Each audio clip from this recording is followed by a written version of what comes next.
Welcome back to another Forge College Explainer. Now, if you were with us for the last lesson, you know we built some incredibly robust off-chain consumers. But today, well, we need to have a slightly serious talk about the other side of that pipeline. We're going to fix the highly flawed, gas-guzzling, and frankly dangerous way our smart contracts are actually producing those logs. So we're diving straight into performance and security considerations for event handling. This is a crucial piece of our Advanced Event Handling Techniques module right here in the Solidity from Zero track. Okay, let's kick things off with a slightly terrifying hypothetical. What happens if you put a user's email directly on the blockchain?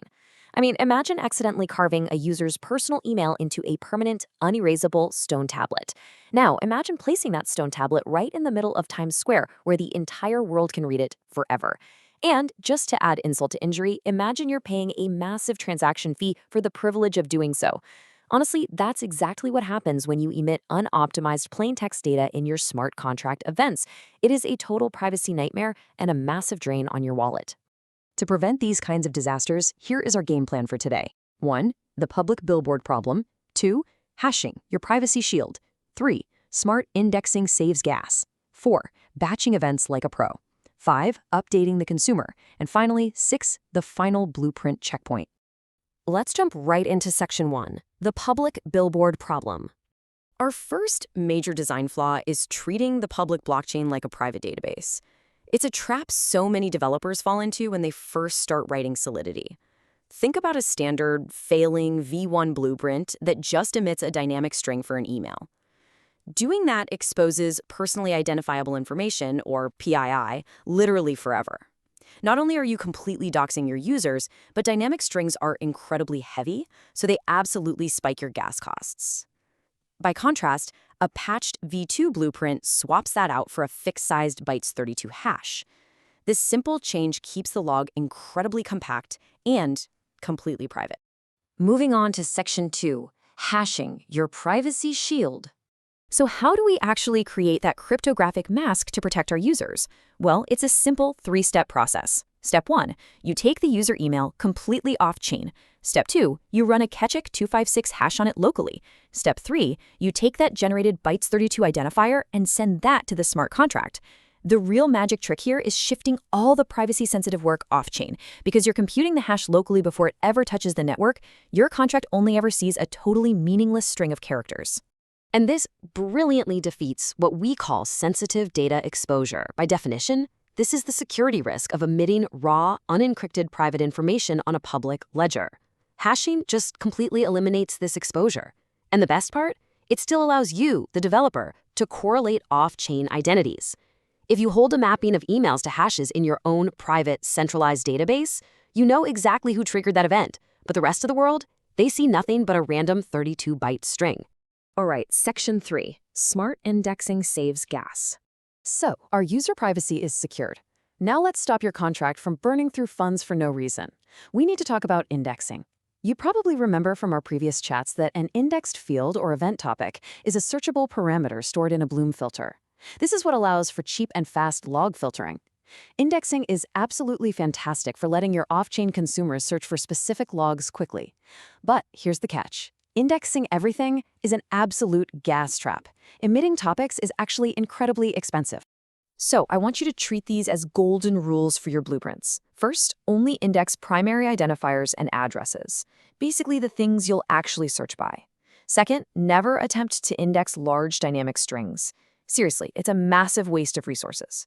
Third, leave all that extra auxiliary data in the standard non-indexed payloads section, where it's way cheaper to store. Just remember the basic math here. More topics equals higher gas emission costs. Let's hit section 4, batching events like a pro. Once your individual events are lean, private, and smartly indexed, it's time to optimize how you send them in bulk. Think about it like this. Emitting 100 separate events in a loop inside a single transaction is kind of like paying for 100 individual taxis to take 100 people to the exact same destination. You are paying a base fare, the transaction overhead, every single time. Event batching, on the other hand, is like chartering a single bus to carry all that data. Yeah, you pay a slightly higher fare for the bus itself, but it's a fraction of the total overhead compared to all those individual taxis. Think about the code architecture for a second. If you have a standard register function taking a single bytes32 ID hash, that's just a single emit. But if you upgrade that to a register batch function that takes an array of bytes32 ID hashes, you're changing the game. By refactoring your code to accept and emit arrays, you consolidate multiple log entries into one single aggregate event. This drastically cuts down the transaction overhead when you're doing things like minting tokens or registering users in bulk. It's just a massive performance upgrade. Next up, Section 5, Updating the Consumer. Because ultimately, chartering that bus is utterly useless if the station doesn't actually know how to unload it. Just as a quick refresher from our last lesson, an off-chain consumer is the external script or service that listens to, parses, and reacts to our smart contract events. But we've got a problem.